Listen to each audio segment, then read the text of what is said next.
મારું નામ છે પ્રણવ ચૌધરી અને તમારું સ્વાગત છે આપણી યુટ્યુબ ચેનલ પર। હું તમને અહીંયા સારા બિયારણો, ખાતરો, દવાઓ એના સંપૂર્ણ માહિતી આપું છું અને એના લીધે આપણી સાથે તમારા જેવા ખેડૂતોનો ખૂબ સારો લાભ જોવા મળે છે। તો ખેડૂત મિત્રો, આજે આપણે ફરી પાછા એક ભીનાર પ્લોટમાં આપણે ઊભા છે અને એમાં તમે જોઈ શકો સારું ગ્રીનરી છે અને ફૂટમાં પણ સારું છે। તો એમાં કયું ખાતર નાખેલું, ખાતર નાખ્યા પહેલા શું અવસ્થા હતી અને ખાતર નાખ્યા પછી કેવું એનું હાઇટ વધી, કેવું ફૂટિંગમાં વધ્યું, એના વિશે આપણે આ વિડીયોમાં સંપૂર્ણ માહિતી લઈશું। તો ખેડૂત મિત્રો, અત્યાર સુધી તમે ચેનલને સબસ્ક્રાઇબ ના કરી તો કરી દેજો અને વિડીયો કરી દેજો લાઈક। તો ચાલો વધીએ આગળના વિડીયોમાં। તો ખેડૂત મિત્રો, આજે આપણી સાથે પ્રગતિશીલ ખેડૂત એવો આપણી સાથે ઊભા છે, તો જરાક એમના આપણે પરિચય મેળવી લઈએ। સાહેબ, શું નામ તમારું? પ્રજ્ઞેશભાઈ રવિન્દ્રભાઈ ગામિત। પ્રજ્ઞેશભાઈ રવિન્દ્રભાઈ ગામિત। કયું ગામ? દેગામાં। દેગામાં। ફળિયું? દુધિયા ફળિયું। તો ખેડૂત મિત્રો, આજે આપણે દેગામાં ગામમાં આપણે ઊભા છે અને આજે તમે પ્લોટ જોઈ શકો છો। કેટલા કિલો ભીંડા આપણે કરેલા? 500 ગ્રામ। 500 ગ્રામ ભીંડા છે ને? 500 ગ્રામ ભીંડા આપણે કરેલા હતા અને કેટલા દિવસના થયા? 35-37 દિવસ। 37 દિવસ આપણે ગણીએ, બરાબર। તો 37 દિવસના હતા તો આપણા ભીંડા, આજે આપણું ખાતર છે થાયોગ્રીન છે, પછી SRP 9 છે ને માઇક્રોન્યુટ્રી છે, બરાબર। તો એ આપણે ક્યારે આપણે એનું અહીંયા ખાતર નાખેલું? અઠવાડિયે પહેલા નાખ્યું। અઠવાડિયે પહેલા, એટલે માનો લગભગ તો 32 દિવસમાં નાખ્યું। 32 દિવસ આપણે ગણીએ। 32 દિવસ પહેલા આપણા ભીંડાની કન્ડિશન શું હતી? હતી થોડીક ઓછી હતી એમ। હા, એટલે હાઈટમાં ઓછી એમ નાખ્યું પછી હાઈટ આવી એમ, થોડી હાઈટ આવી ને। અને આજે ભીંડા જે ભીંડાના પાંદડા છે એ સારા ગ્રીન છે। ભીંડાના પાંદડા મોટા થયા કે? હા, થયા, બરાબર, ખીલતા થયા ને।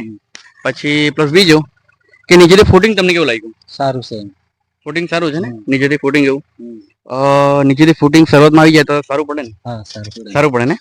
અને ફ્લાવરિંગ થોડું આવ્યું? હા।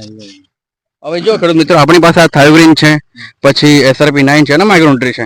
આ થાયોગ્રીન વસ્તુ એવું છે કે એમાં તમને સલ્ફર મળે 90%, જેના લીધે ઠંડીમાં ગરમી આપવાનું કામ કરે। અને પ્લસ બીજું સાથે કે આપણે જે સોઇલ, જે જમીન છે એના જે પોષક તત્વો છે એને પણ ઇન્ક્રીઝ કરે, મતલબ કે જે પોષક તત્વો એને એક્ટિવ કરવાનું કામ કરે, જેથી છોડને પ્રોપર પોષક તત્વ મળે। પછી SRP 9 છે, જેના લીધે આપણા જે પાંદડા છે એનું ડેવલપ સારું થાય અને પાંદડા જેવા મોટા થાય તેવા સૂર્યપ્રકાશ દ્વારા ખોરાક એ બનાવવાનું ચાલુ કરે। અને આ જે માઇક્રોન્યુટ્રી છે એની અંદર ઝીંક છે, બોરોન છે, સલ્ફર છે, મેગ્નેશિયમ છે, કોપર છે। એટલે મતલબ કે જે આપણા ભીંડા છે એને જે પોષક તત્વોની જરૂર છે તે આપણા માઇક્રોન્યુટ્રી મળી જાય। અને આની સાથે કયું ખાતર આપણે એડ કરેલું? 20-20-13। 20-20-13। 500 ગ્રામ ભીંડામાં કેટલા કિલો એડ કરેલું? 15 કિલો। 15 કિલો ને।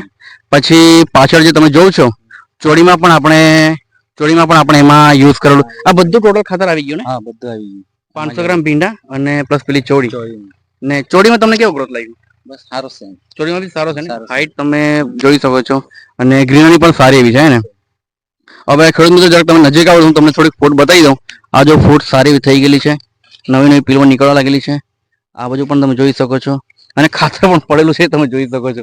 હવે ફરી પાછું ખાતર આપશો ને, આ ફરી પાછું ઓગળશે અને જેવું ઓગળશે ને એ ફરી પાછું તમારે જે છોડને છે એ જ ખાતર તમને પણ કામ આવશે। અને આ ખાતર નાખી દો, પાણી વાળી દો ને પછી ભૂમિ સુધાર લઈ જજો અને એક્સિડ લઈ જજો, એ સ્પ્રે કરી દેજો, એટલે જેથી હજુ ગ્રોથ સારો થઈ જાય। બસ બીજું કે ખેડૂત મિત્રો, તમે જોઈ શકો છો અહીંયા નીચે ને અમુક પાત્રા ફૂગ વાળા જેવા છે। તો આ જે નવી પીલવણ છે એમાં ફૂગ નથી, પણ જે નીચે છે એમાં જ ફૂગ છે। તો આ જે પાત્રા ને એ ગરી જશે સુકાઈને, પણ નવી પીલવણ તમારી કમ્પ્લીટ થઈ જશે અને નીચેથી આ જે ફૂટ આવે છે એ પણ કમ્પ્લીટ જ આવશે, એમાં કે ફોગ એવું નહીં આવે, બરાબર। આ બધા ખાતરો નાખવાથી આટલા ફાયદા થાય। તો બીજા ખેડૂતોને આપણે શું કેવું જોઈએ? સારું છે એમ, એકવાર વાપરવું જોઈએ, યુઝ કરવું જોઈએ, એકવાર વાપરી જવું જોઈએ। એકવાર વાપરશો ને એટલે 15 દિવસ, 12મી 10મી વાર જેવું તોડશો ને એટલે ફરી પાછું કહેજો કે આપણે એકવાર ખાતર નાખવું પડશે, કારણ કે વસ્તુ સારું છે। એવા મારી પાસે ઘણો અનુભવ છે, ઘણા ખેડૂતો મારી સાથે સંકળાયેલા છે। હવે જો ખેડૂત મિત્રો, જો તમને આવા ખાતર વાપરવું હોય તો આજે નંબર છે 9574912726। આ નંબર પર તમે કોલ કરી શકો છો, સારી માહિતી લઈ શકો છો। અને જો તમે દેગામાની આજુબાજુ જો રહેતા હોય અને તમે વિડીયો જોતા હોય તો આપણા ભાઈ છે, એમને મળી શકો। ફરી પાછા એકવાર નામ કીધું? પ્રજ્ઞેશભાઈ રવિન્દ્રભાઈ ગામિત। પ્રજ્ઞેશભાઈ રવિન્દ્રભાઈ ગામિત, એમને તમે આવીને રૂબરૂ મળી શકો છો। જે કે તમારી જાણવું હોય તમે જોઈ શકો છો।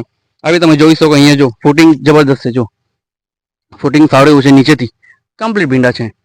હવે ઘણા ખેડૂતોને એવું રહેશે કે વેરાયટી કઈ છે, તો મારા હિસાબે મને એવું લાગે કે જો તમે ટ્રીટમેન્ટ સારી કરો ને તો તમારો ભીંડાને વાંધો નહીં આવે। તમે વેરાયટી 5,000 વાળી લો, 4,000 વાળી લો, 3,000 વાળી લો. પણ મારે કહેવાનો મતલબ એ છે કે જો તમે સારી એવું ટ્રીટમેન્ટ કરશો તો તમને લાંબા સમય સુધી એ છોડ રહેશે. એને સમયસર ખાતર, સારું દવા, સારું વ્યવસ્થિત સમયસર પાણી, તો તમારું ભીંડા કમ્પ્લીટ થશે, બરાબર, અને લાંબા સમય સુધી ચાલશે. અને આ વર્ષે ભાવ બી સારો છે. હા, સારો ભાવ છે ને, મજા આવશે આ વખતે. અત્યાર સુધી તમે ચેનલ સબસ્ક્રાઇબ ના કર્યું તો કરી દેજો. અને આવા વિડીયો જોવા બદલ તમારો ખૂબ ખૂબ ધન્યવાદ.